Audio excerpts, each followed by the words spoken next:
You are listening to the Your Empty Nest Coach podcast with Coach Christine, episode number 15. Being brave when your child picks a non-local school or going far away to college. How to be the emotional adult in the room. This podcast is for you, a mother who years ago walked away from a career to raise your child. Sure, you've been busy volunteering, carpools, maybe part-time work, and taking care of everyone. But your main gig? That has been your child. Now that they are in their later years of high school, the empty nest looms ahead for you and it is freaking you out. I've been there and I get it. Together, we'll turn our freaking out energy into freaking awesome energy. Hello, my empty nest friend. Thanks for listening today. Before I dive in, this episode has a lot of references to my empty nest prep series episodes. So if you feel confused at any point or need a refresher, you may want to go back and listen to those. They begin at episode number 3. Today, we are going to chat about what to do when your child goes to college far away. I'm going to make the assumption for this episode that the decision has already been made, or it's being made and finances do not impact the decision. This also would be relevant to your child moving away permanently. So guess what this situation means to your life, my empty nest friend? Do you know? Think about your answer. Got it? It means whatever you want it to mean. That answer that you had just a second ago, you decided to have that answer. You chose it. You can choose another answer. So how do you feel with the thought that you were just having about your child being far away? Were you feeling good? If not, you can change your thought. If your thought brings you to a feeling that you don't want to have, let's change it. Grab a piece of paper or just picture this in your head if you're driving. The circumstance that your child is moving away has absolutely no drama. It is a fact and it is neutral. At the top of the page, I want you to write or picture, my child is moving away. You can even be specific. My child is moving 15 hours away. My child is moving 2,000 miles away to Antarctica. I'm not saying that's together, but even if it was... Antarctica? That would be interesting, wouldn't it? Anyway, when this circumstance shows up on your doorstep, the doorbell rings in your mind that triggers a thought for you. What thought box or thought do you automatically run to? Now, take 5 minutes to write down all of the thoughts you are having about your child moving away. All of them. You know the drill by now. No drama, no editing. Write them all down. Look at them. Pick one of the thoughts. Focus on only that thought. How does it make you feel? If you don't love it, do you want to keep that thought? How can you change your thought to create a feeling that you like? Let's say your thought is, I'm going to miss them so much. Do you want to have this thought? I had this thought originally, actually. What I found is that thought for me created only sadness.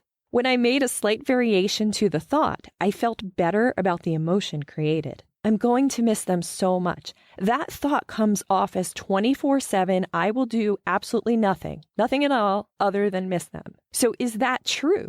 So not really, because I sleep. So there's 6 hours. Yeah, I don't sleep much.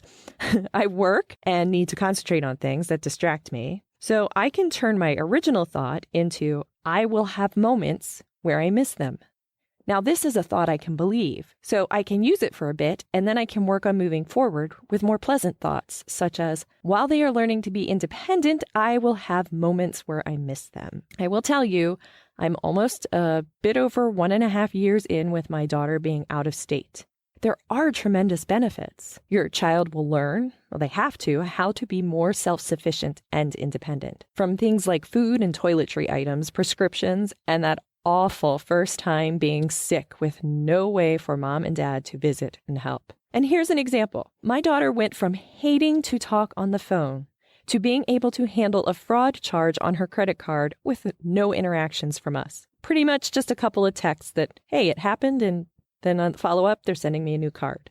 So this independence and self-sufficiency forces them to mature faster. I can vouch for that. Their friendships that are formed are closer, as friends really need to rely on each other quite a bit when they can't run home in 15 minutes. With no option to go home on weekends, they learn how to work through boredom, heartbreaks, medical issues, awful food choices, and so much more. Your child has the experience of geographical diversity that comes with living in a new area. We all know someone, hey, maybe it's even you, who has never lived further than an hour from where they grew up. Some personalities thrive like that, but for others, as the years move forward, they only feel less confident to venture out of what they know and where they are comfortable. And this next one's real. Coming home is special for them and for you. Speaking of you, with your child moving away, you have more time to do those hobbies you've been putting off, more time to get projects done and spend time with your partner, more time to get to know you, to plan future you, and to crush it. Yes, there are negatives, of course, but there are also negatives with staying local. Hey, you miss all of the things I just mentioned. Look, the grass is always greener on the other side if you choose thoughts that make you feel that way. Now, the goal for you is to allow your child to make the decision that is right for them, free of your feelings and thoughts about how much it will impact your life. No matter what they do, you are responsible for your feelings. They are not. Be the grown-up and be there to help them find the best answer for them, not the best answer for mom. And while they are planning their future, you can get to work planning yours. Future you is waiting for you. And I created a resource to help you find her. More on that in episode number 13. You'll find that in my show notes. The questions I have for you in this episode are, 1, are you having to deal with this situation? And 2, have you dealt with this situation and do you have advice for others who are about to go through it? Fly on over to our Empty Nest flock at youremptynestcoach.com/community to share your answers with the entire flock. Why should you join our flock? The adjustment to not having your kiddos at home full time isn't always easy, but it sure can be a ton more fun with a flock of friends. We look forward to seeing you there. As always, I provide content to make you think, my empty nest friend. My hope is that I am able to provide you with the thoughts that impact your life in a positive way. My next episode's title is How I Lost Almost 50 Pounds and I'm Still Losing. I am. So exciting. Well, flock, I have some answered questions from a prior episode. This question comes from episode number 8 and is, if you could give your past 19-year-old self advice, what would it be? One member shares, don't let other people talk you out of something you really want to do. Great advice. So true. Michelle shares, you will always be able to handle every situation in your life. So instead of stressing over it, embrace the challenge. You will be stronger in the end. Love that. Don't forget to sign up for my free Thursday Thoughts About email.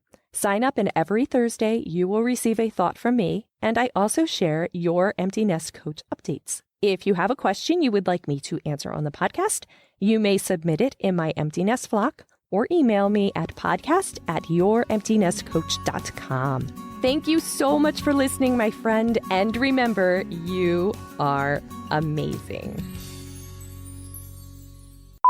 Sorry, my slides just messed up. Let me get back to the right one.